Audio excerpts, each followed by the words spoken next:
Hello everybody, this is Manues and it's time for another Eternal news video series. We just got a pretty big spoiler dump with a whole slew of new spoilers and I'm gonna go over them. I tried to keep it a little more brief because people pointed out that the last video with a lot of spoilers became a little too long, so let's dive right in.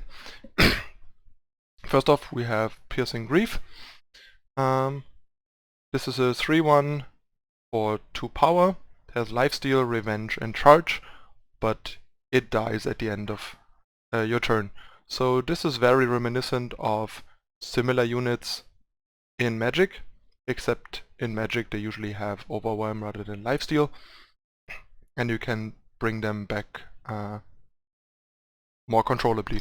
But yeah, this might actually be interesting for a more dedicated and real burn deck, because the burn decks we have these days are more like burn heavy aggressive decks, while this is a typical like early drop that would suit a strategy that basically tries to ignore what the opponent is doing and just burn them from 25 to 0, and the lifesteal helps you survive. And this is basically potentially 6 damage for 2 power, but the problem is the second part usually happens at a point where the opponent often can just block it for free, so it's really not very reliable. I don't expect this to be too good. I think it's much worse and much worse positioned than similar cards are over in Magic. Alright, next off we have Valkyrie's Bioguard. I think this card is really nice, really impressive. Justice is one of the other factions that has some severe lack in 4-drop units. There's good 4-drops, but not 4-drop units. There's Hammer of Might and Auric Runehammer, but no premium 4-drop in straight up Justice, and now we got one. Double Justice, not a big deal, fairly common to have like the powerful 4-drops of a single faction cost double, so that's normal. We get the flying guaranteed, so we have at least a 3/3 flying, which is underwhelming, but if we control another Valkyrie, it's a 6 flying. And this fits really well with a general evasive strategy like Eager Owlet, turns on Eager Owlet, and there's a bunch of like Valkyries in the game right now. There's Valkyrie Enforcer, which is really good. We also get a new nice 5-drop Valkyrie in Argenport and Inquisitor Macto. Then Valkyrie's Bioguard turns itself on, so if you just play a second Bioguard on 5, both become a 6/6 and so on. I'm quite excited about this card. I think it's going to be a real good card, especially since Justice also has Silence for Titan and Vanquish, making the flying very real and very reliable, unlike in some other cases where it's a little harder for flying to matter against time decks, because they sometimes just drop a Titan and then all your flying just doesn't matter and they're just vanilla bodies. But yeah, I really like this card. I think it's gonna be really interesting in Argenport and Horu type decks. Maybe even in the Combray Flight School. We'll see. Plus there might also be other Valkyries that we will get down the line. We only have seen very little of the set relative to its total size. Alright, next we have Extract. This is basically Drain 3. The nice thing is it can hit the opponent and the unit, so it can either be a removal for a unit or just finish off an opponent or finish off a relic weapon. Some solid uses here, and what we basically get is Scry 1 for everyone that played Magic. And for everyone that doesn't, you just look at the top card of your deck and you can either put it back on top or on the bottom of your deck if you don't like it. So it gives you some card selection. And I think this is really great and limited, and potentially also playable and constructed for some control decks, because it deals with a bunch of like early units, gives you some health back for against aggressive decks, and isn't blank against unit light decks or like decks with relic weapons, because you can also kill relic weapons, and it gives you some sort of card selection value, even though marginal. Next we have Spirit of Resistance. This is a really interesting and kind of surprising thing. First of all, they made sure that we cannot reanimate this for good reason, because otherwise it would be extremely powerful. And so what we get is a 12 power 10-10 that kills everything else. I would assume that also refers to relics and relic weapons. So I think this basically doesn't only kill all other units, because I think then it would say so. I think the fact that it says kill everything else means literally everything else. Curses, basically all forms of attachments, and all units. But still, 12 is a lot. Not expecting this to see a whole lot of play. But unlike Aid of the Horror, this is a card that is actually worth the 12, because it doesn't die to annihilate, it's pretty big, so it presents a real threat, and it really cleans out everything. So this at least has potential to see play as a 1 or 2 of maybe in some ramp heavy decks with Iron Thorn. I wouldn't count on it, but it at least is powerful enough for the cost, unlike Aid of the Horror, which I think is just should at best cost 10, and then it still would not be that powerful and that exciting. Alright, next we have Watcher of the Big Ones. I think this card is great. I'm really loving this card. Nice design, good balancing, high constructed relevance, most likely. So what we get is a 4/6 for 5 for double primal, so it's not splashable, which is fair. And a 4/6 for 5 is already decent, like the stats are okay. It's nothing that would make you put it into your constructed deck, but it definitely is almost on curve, sort of, for a 5-drop that also does something else. And that something else is where this card really shines. Also 4/6 makes it a reasonable blocker, so it also makes it a very appealing 5-drop for defensive or even controlling decks. And when Watcher of the Big Ones is a student, you get a 5/5 Carnosaur. So if you play this on turn 5 and on turn 6 you, for example, play an Aerialist trainer, you might not draw the card that the Aerialist trainer otherwise can potentially draw you, but you get a 5/5 Carnosaur, and this turns into a 5/7.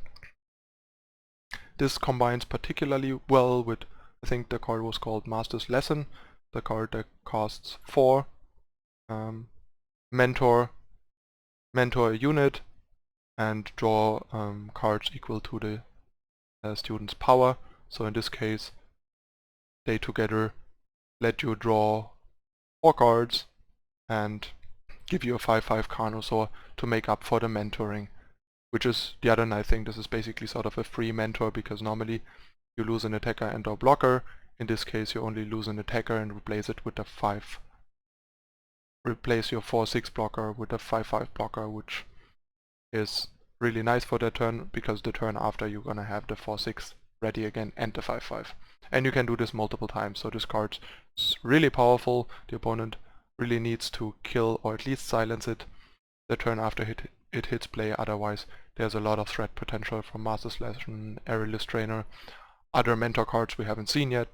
Unfortunately, I'm pretty sure that Leave a Witness works in a way that the 5/5 Carnosaur would get swept up in the Leave Witness, but I'm not entirely sure. It is possible that it works out in a way that Leave Witness kills everything first and the Carnosaur happens afterwards.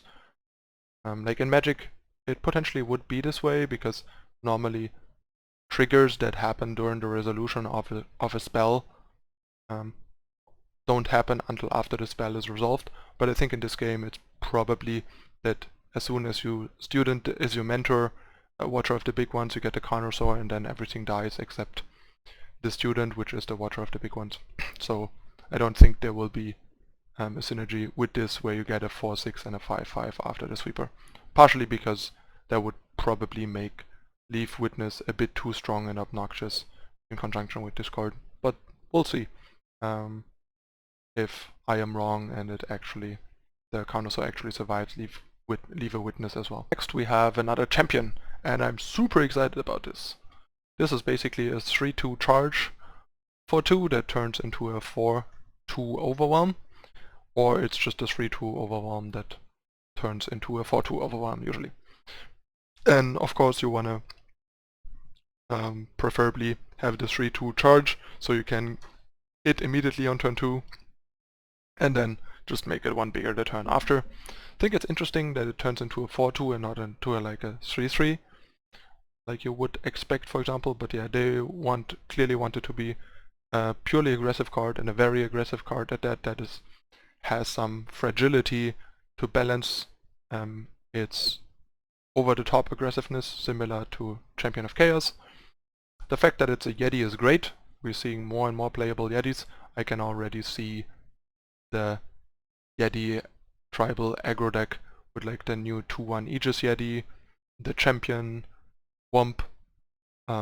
This is definitely something worth exploring, and this is just gonna be a powerhouse 2-drop in a Skycrack aggro deck, like the Skycrack aggro deck, for example, that I built before. And you can even potentially slot in the 2-1 1-drop and Wump, and then thanks to Wump, the 2-1 Aegis guy even survives Tireless Tracker and so on. There's a bunch of really cool things that can be done with this in the future, and this is just a staple 2-drop for any like mid-rangey and aggressive deck, and the fact that it's a Yeti makes it even more appealing. I love this card. Great stuff. They really amping up their spoiler game finally. Next we have Clever Stranger. Not particularly excited about this. 4 power 2-2 is really underpowered. Warp is high variance, giving Warp equally unappealing since it is high variance. It can be sort of nice because a Stranger deck usually will be mostly units and most of them and all of them strangers, so you get more use out of the Warp, but 4 is a lot for a 2-2, and the strangers already have 2 good 4-drops if they turn into a legit archetype, and I don't see this making it. But we'll see what the other strangers in the set look like.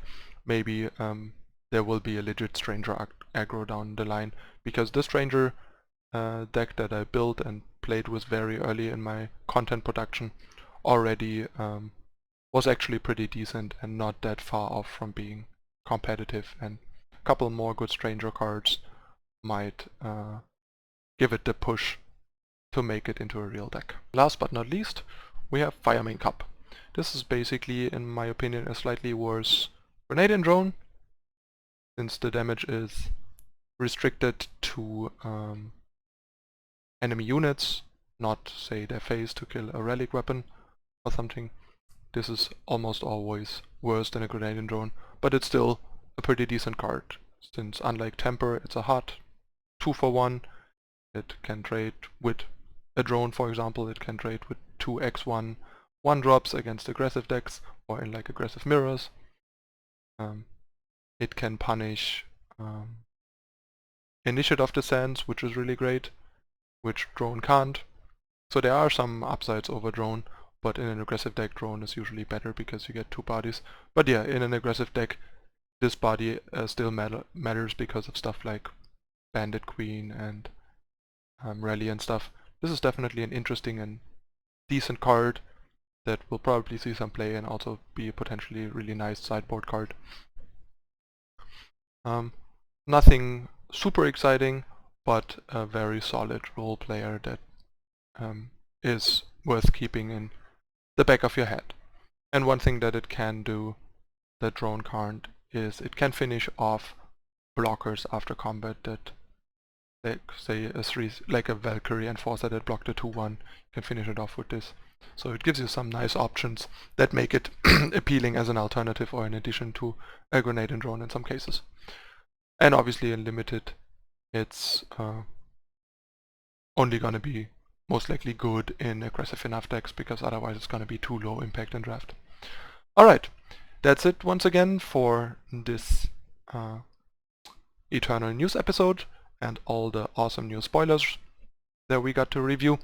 I can't wait for the set to finally be released.